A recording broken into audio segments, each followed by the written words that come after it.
The massive window of the Galactic Council chamber reflected Ambassador Reed's imposing figure as he stood watching the stars. His scaled skin glimmered under the light of 3 moons, and his claws clicked softly against the polished floor.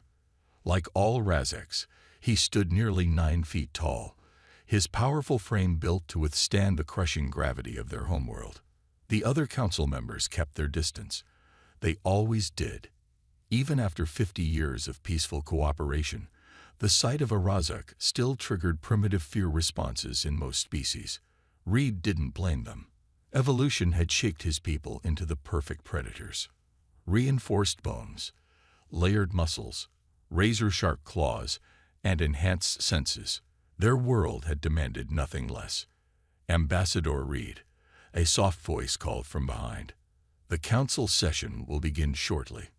Reed turned to face the speaker, a small, delicate-looking being from the Lumini species.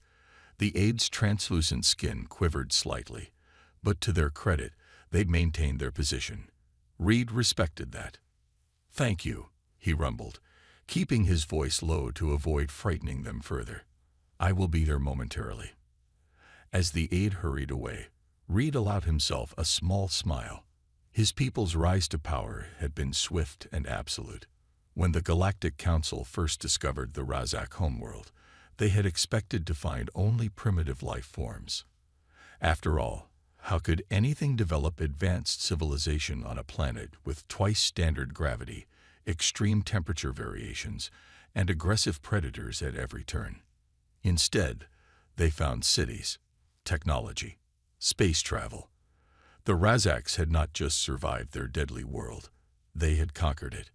The council chamber filled slowly as representatives from 200 species took their seats. Reed observed them all: the floating gas forms of the Mist Collective, the crystalline structures of the Silicon Alliance, the delicate insectoids of the Hive networks. All of them evolved on gentle worlds with moderate gravity and stable climates. All of them soft. The council leader, a tall, willowy being named First Speaker Voss, called the session to order. "We gather today to discuss an unusual discovery in Sector 7, they announced, their translator converting the musical tones into standard speech. "Our long-range sensors have detected radio signals from an unknown world." Reed's interest peaked. New civilizations were rare these days. Initial scans indicate the planet is. First Speaker Voss paused, double-checking their data. A death world. Murmurs filled the chamber. Reed's secondary heart began to beat faster. In all the known galaxy, only the Razak homeworld carried that classification. "Show us," Reed commanded, his powerful voice cutting through the chatter. The holographic display activated, showing a blue-green world spinning slowly in space. Data scrolled alongside it, and Reed's eyes widened as he read. Gravity, 1.1 times galactic standard. High, but not exceptional. But then, extreme temperature variations from poles to equator. Active tectonic plates causing frequent earthquakes. Multiple competing apex predators. Highly variable terrain including mountains, deserts, and deep oceans. Atmospheric oxygen levels supporting large fauna. Frequent extreme weather events. Dangerous levels of background radiation from the star. Impossible, someone whispered. Nothing sapient could evolve there. Yet the radio signals were clear, not just random emissions, but complex communications. Music, mathematical sequences, language. Reed studied the display with growing excitement. Finally, another species that would understand. Another race of survivors, of warriors, of apex predators like his own people. "I volunteer to lead the first contact mission," Reed announced. The chamber erupted in shocked discussions. A Razak ambassador personally leading a mission was unprecedented. First Speaker Voss studied him carefully. "The planet appears even more dangerous than your homeworld, Ambassador. We should proceed with caution." Reed's mouth split in what his people considered a smile, revealing rows of sharp teeth. "Exactly. Whatever species survive that world will respect strength. They will respect the Razaks. We may even find worthy allies in them. The council voted. The mission was approved. As Reed left the chamber to prepare his ship, he felt a thrill of anticipation. Soon, the Razaks would no longer be alone. Soon, they would meet their equals. If only he knew how wrong he was about being their equal. The Razak research vessel Star Claw dropped out of faster-than-light travel at the edge of the Sol system. Ambassador Reed stood on the bridge, his massive frame casting a shadow over the control panels. The ship's sensors immediately began collecting data about this new solar system. "Report," Reed ordered, his deep voice echoing through the bridge. The ship's science officer, Tech Leader Dale, worked his clawed hands over the glowing screens. 8 planets, sir. The third one is our target. But, he paused, double-checking his readings. These numbers can't be right. Reed moved closer, his heavy footsteps making the deck plates vibrate. Explain. The planet's biosphere is chaos, sir. Dale's scales shifted color slightly, showing his confusion. We're detecting thousands of different ecosystems. Deserts hot enough to cook our kind. Frozen wastelands colder than our worst winters. Oceans deeper than any we've recorded.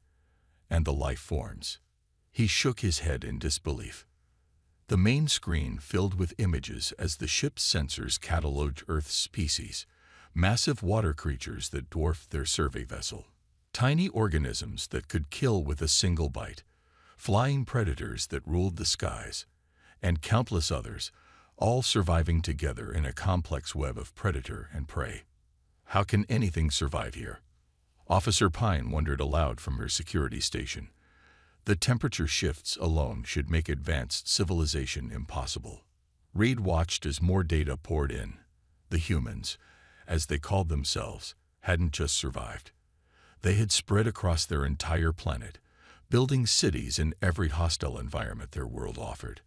They had structures in the freezing poles, settlements in scorching deserts, and floating cities on their vast oceans. Look at their buildings, Dale pointed out. They're not just surviving, they're thriving. Their cities are full of art, entertainment venues, places with no survival purpose at all. The bridge crew fell silent as they processed this information. On their homeworld, every structure, every action, every decision was about survival. The idea of building something purely for enjoyment was foreign to them. We're picking up their communications now, the communications officer reported. Their information network is extensive and open. They'd broadcast everything. Reed watched as images from Earth's internet flowed across the screens. Humans playing in the snow, swimming in their deadly oceans, climbing mountains for fun, running massive distances in something called marathons. They treat their death world like a playground, Pine said, her voice mixing awe and horror. A new alert caught their attention. The humans had spotted them. Incoming transmission, the communications officer announced.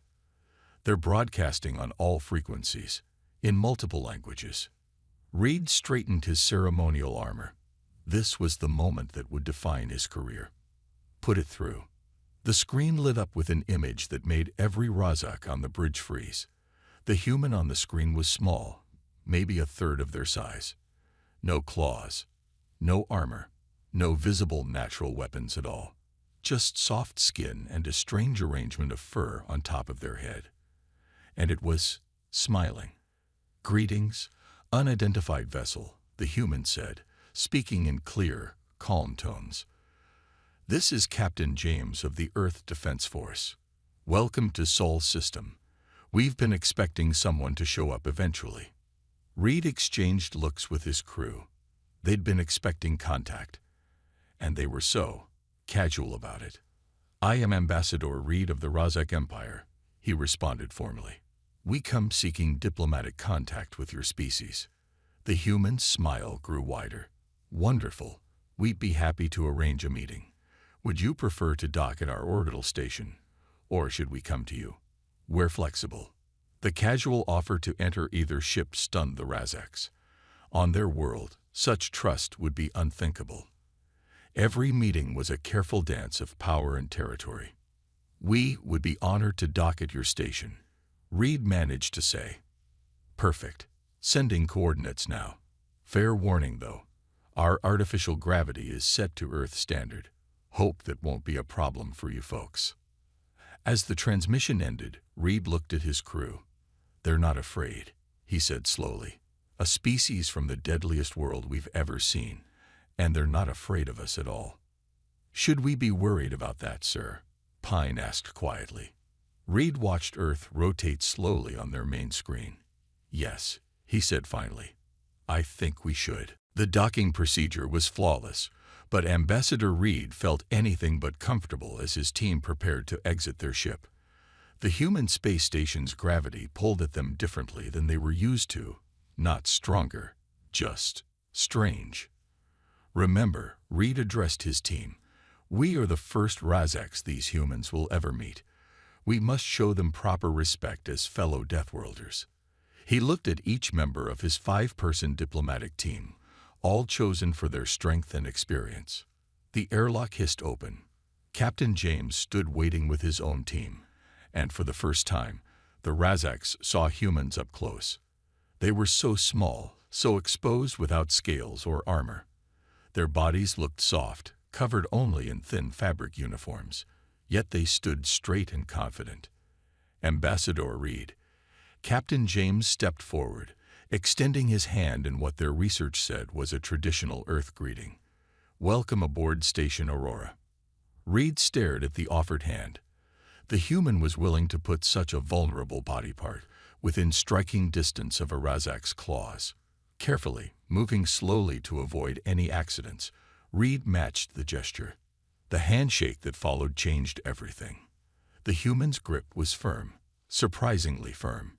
Reed could feel the strength in those small muscles, the confident pressure that spoke of power held in check, just like a Razak would do. "Please follow me," James said cheerfully. "We've prepared a tour of the station. Though I should warn you, our artificial gravity sometimes fluctuates between decks. Hope nobody gets motion sick." The Razak team followed, watching in amazement as the humans moved through their station. They didn't lumber or stomp like Razaks. They seemed to flow, their bodies adapting instantly to every change in gravity or direction. "This is our main hydroponic garden," James explained as they entered a vast chamber filled with plants. "We grow about 30% of our food here." Tech leader Dale scanned the plants with his portable device.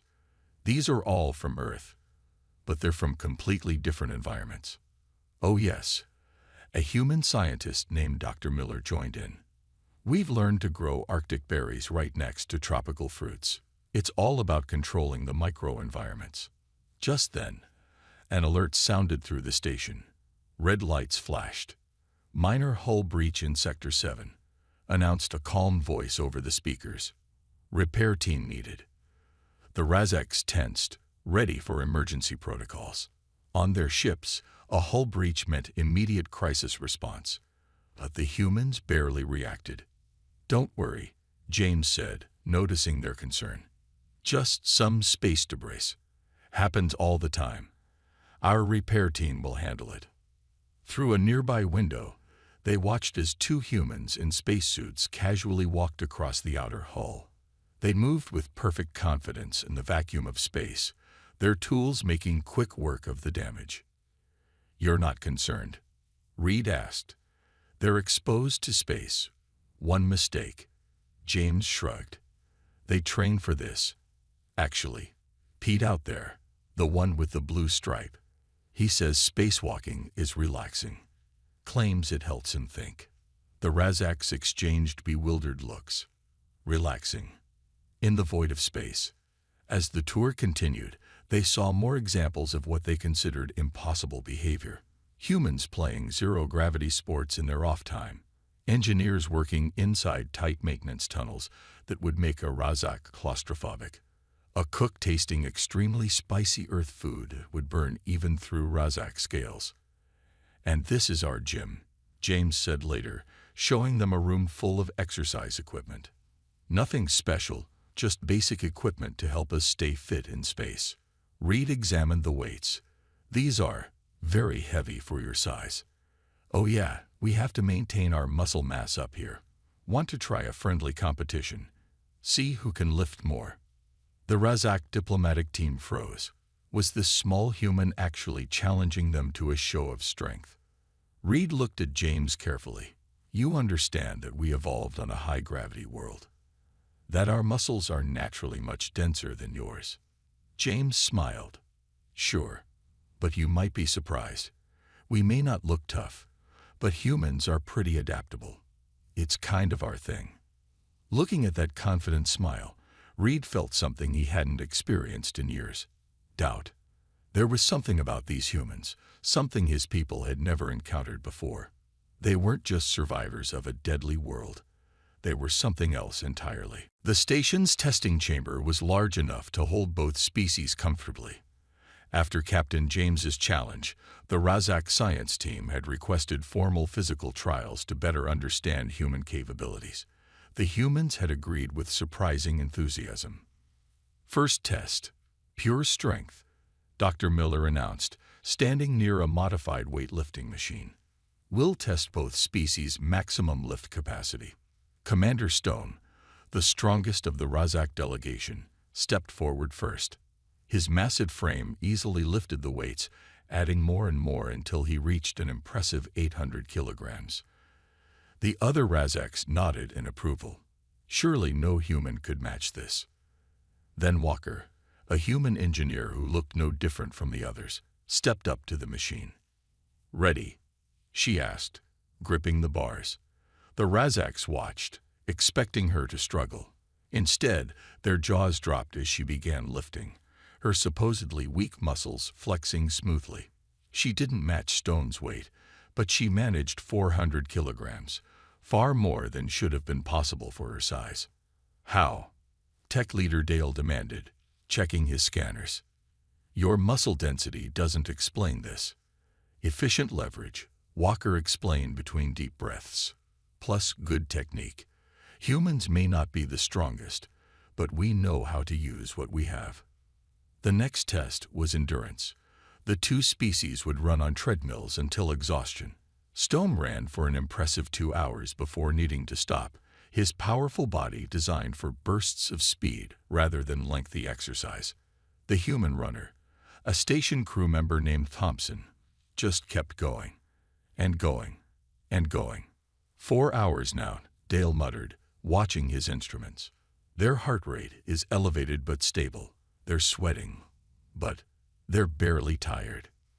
Persistence hunting, Captain James explained proudly. It's how we caught prey back on Earth. We couldn't outrun them, but we could outlast them. Humans can run longer than almost any other species on our planet. The third test involved reaction speed. Here, the Razaks were confident. Their natural predator reflexes were legendary. A series of lights flashed randomly around the room. The goal was to touch each light as quickly as possible. Stone moved impressively fast, his powerful legs launching him across the chamber, clawed hands striking each target with precision. The human contestant, Security Officer Rivers, moved differently. Where Stone used raw power, Rivers seemed to flow like water, each movement flowing into the next. She didn't match Stone's individual strike speed, but she read patterns faster, predicted locations better, and used the room's layout to her advantage. Intelligence test next, Dr. Miller suggested. No need. Reed interrupted, watching Rivers help Stone up after he stumbled. We've seen enough. The humans turned to him, curious. You don't want to continue testing? James asked. Reed shook his head slowly. We came here expecting to find equals. Other Deathworlders like us. But we were wrong. You're not like us at all. The humans tensed slightly, but Reed raised a hand in peace. You're something we've never seen before, he continued. We survived our world by becoming stronger, faster, tougher. But you survived by becoming adaptable. You're not the strongest, but you know how to use leverage. You're not the fastest, but you never stop. You're not naturally armored, So you learned to predict and avoid danger instead. James nodded slowly. Every environment on Earth tried to kill us, so we learned to adapt to all of them. More than that, Dale added, reviewing his data. Your bodies are full of redundancies. Multiple organ functions, ability to survive losing blood, incredibly efficient cooling system through sweating, fast healing, and the ability to extract nutrients from almost anything. You're built to survive anything. And you do it all while remaining playful, Reed said, still amazed by this concept. You treat deadly situations as challenges to overcome, not threats to fear. Captain James smiled. Life's more fun that way, don't you think? Before Reed could answer, the station's alarm system blared to life. But this wasn't the casual alert from before. This was different. This was serious. Multiple unidentified ships just dropped out of FTL, the station's AI announced. They're not responding to hails. Weapons detected. The humans' expressions changed instantly. The casual friendliness vanished, replaced by focused alertness. Reed watched in fascination as these soft-looking creatures suddenly moved with predatory grace. Well, Ambassador, James said, his voice carrying a new edge. Looks like you'll get to see how humans handle real trouble. The station's command center buzzed with activity as humans moved with practiced efficiency. Ambassador Reed and his team watched as these seemingly relaxed creatures transformed into focused warriors. 3 hostile vessels, Drachnid-class raiders, Officer Rivers reported, her fingers dancing over the control panels. They're moving to surround the station. Drachnids, Stone growled. Space pirates. They prey on research stations and civilian ships. Very dangerous. Captain James nodded, but didn't seem particularly worried. How do Razaks usually handle them? Direct combat, Reed answered. We use our superior strength to board their ships and defeat them in close combat. They fear us. Interesting approach. James smiled, but it wasn't the friendly smile from before. This was the smile of a predator. We prefer to be a bit more creative. Walker, how's our temperature control system? The engineer grinned. Ready to go, Captain. And I've got those modifications you requested last month. Reed looked between them, confused. You're going to adjust the station's temperature at a time like this? Not exactly, James said. Rivers, get me station-wide. The comm system crackled to life, and James's voice echoed through every corridor. Attention all personnel. Protocol Winter is now active. I repeat, Protocol Winter is active. All teams to designated positions. The Razaks watched in amazement as the humans moved with even greater purpose. Some rushed to put on spacesuits, while others manned defensive positions. First warning shot incoming, Rivers announced. The station shuddered slightly as energy weapons impacted its shields. Return message from the Drachnids. Communications reported. They're demanding we surrender the station and all research data. James laughed. Send them our standard response. A simple text message appeared on the screen. Come and take it. You're provoking them, Dale asked, incredulous. They outnumber us 3-1. Numbers aren't everything, Walker said, still working at her console, especially when you don't know what you're really fighting. The pirates took the bait. 2 ships moved closer to the station, preparing for boarding actions. They're using cutting beams on airlocks 3 and 7, Rivers reported. Perfect, James said. Walker, execute Protocol Winter. What happened next amazed the Razak delegation. The station's temperature control system, which they had assumed was just for comfort, revealed its true purpose. Targeted sections of the station plunged to temperatures cold enough to freeze atmospheric moisture instantly. Boarding parties have breached airlocks 3 and 7, Rivers reported calmly. They're entering the frozen zones now. Through security cameras, they watched as the Drachnid raiders charged in, only to find themselves slipping on unexpectedly icy floors. Their weapons, calibrated for normal temperatures, began to malfunction in the extreme cold. Phase 2, James ordered. The station's artificial gravity shifted suddenly, but only in specific sections. Raiders who were already struggling for footing found themselves thrown against walls, then ceilings, then back to floors. Most of their boarding parties are incapacitated, Rivers reported. The few still standing are retreating.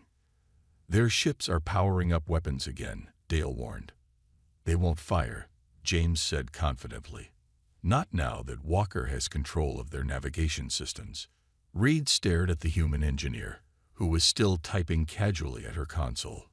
You hacked their ships, while defending against a boarding action.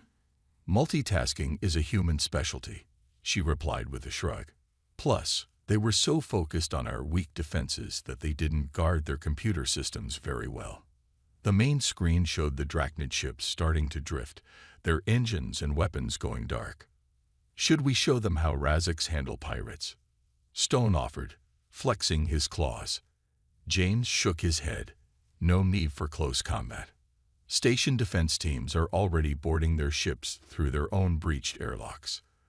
The raiders will wake up in custody, never having landed a single effective blow.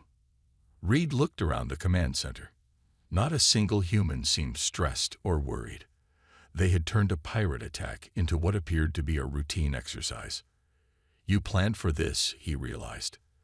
The temperature controls, the gravity systems, everything about this station.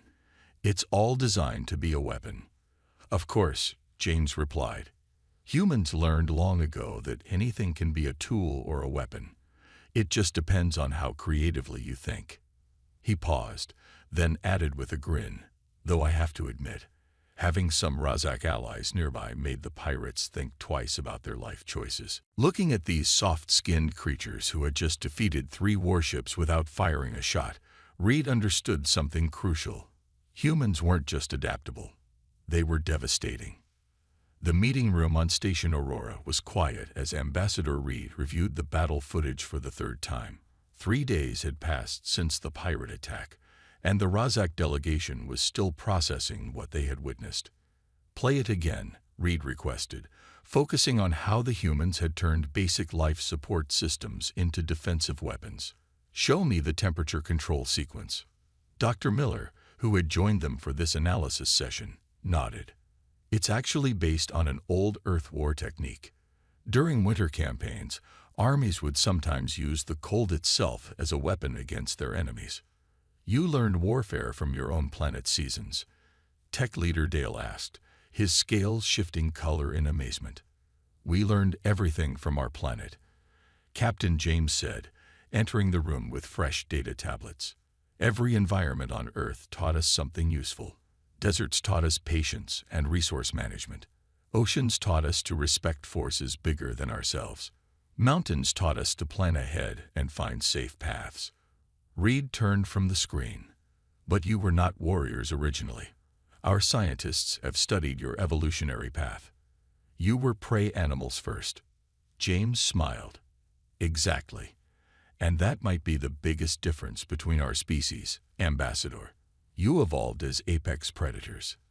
You never had to fear anything on your world except the environment itself. While you... Reed's eyes widened with sudden understanding.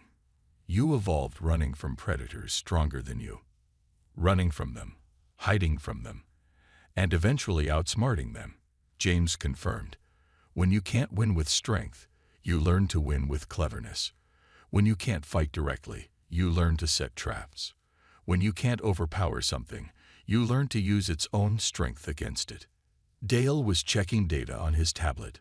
Your history shows countless examples of smaller human forces defeating larger ones through unconventional methods. We call it asymmetric warfare, Dr. Miller explained. Using the environment, using psychology, using an enemy's expectations against them. Like with those pirates, they expected a direct confrontation because that's how most species fight. They never imagined we'd turn the station itself into a weapon. Reed stood and walked to the window, looking out at Earth floating below. We came here expecting to find equals. Instead, we found partners, James suggested.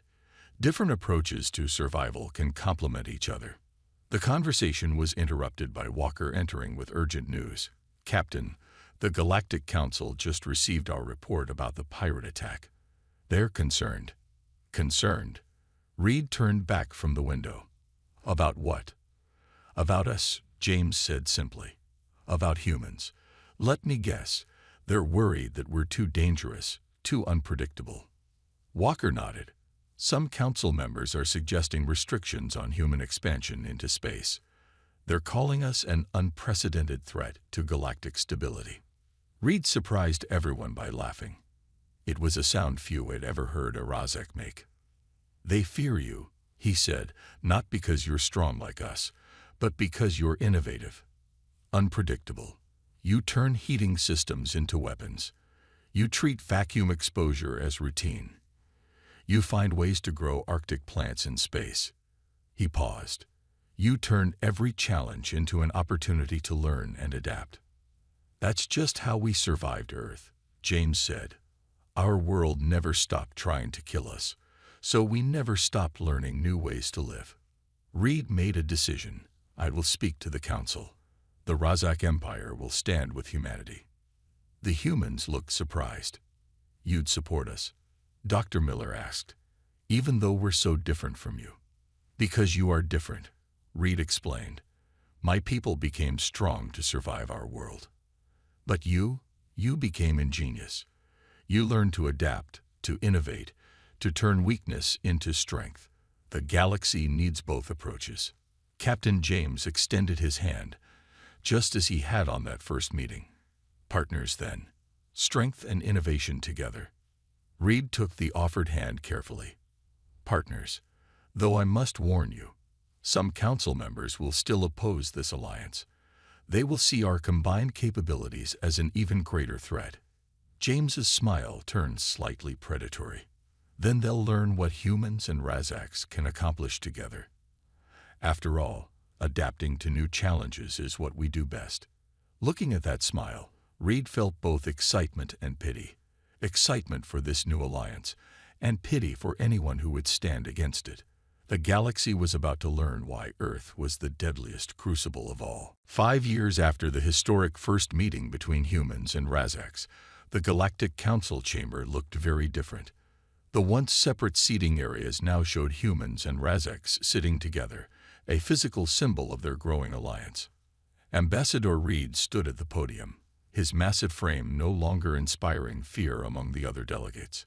Instead, they listened with respect as he presented the latest achievements of the Human Razak Cooperative. "In just 5 years," Reed announced, "our joint exploration teams have mapped regions of space previously considered too dangerous to survey. The combining of human adaptability with Razak resilience has opened new frontiers." On the massive display behind him, images showed human Razak crews working together, a human engineer teaching Razaks how to modify their equipment for better efficiency, a Razak warrior helping humans design stronger armor, ships crewed by both species, exploring the most challenging environments in space. Captain James, now Admiral James, stepped forward to continue the presentation. "Our latest achievement is the successful colonization of the Magnus 7 system," he said, showing images of a harsh but resource-rich planet. "A world previously considered uninhabitable is now home to our first joint colony." The council members murmured in amazement. Magnus 7 had been written off as too dangerous for settlement, with its extreme radiation levels and volatile atmosphere.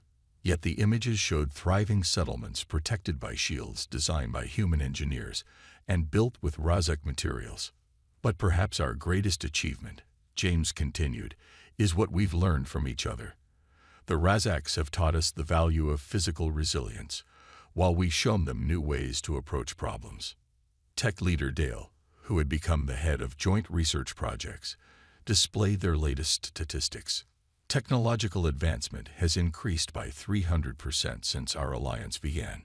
The combination of human creativity and Razak thoroughness has revolutionized everything from ship design to medical treatment." A council member raised an objection. "But what about the military implications? Your combined fleet is now the strongest in known space."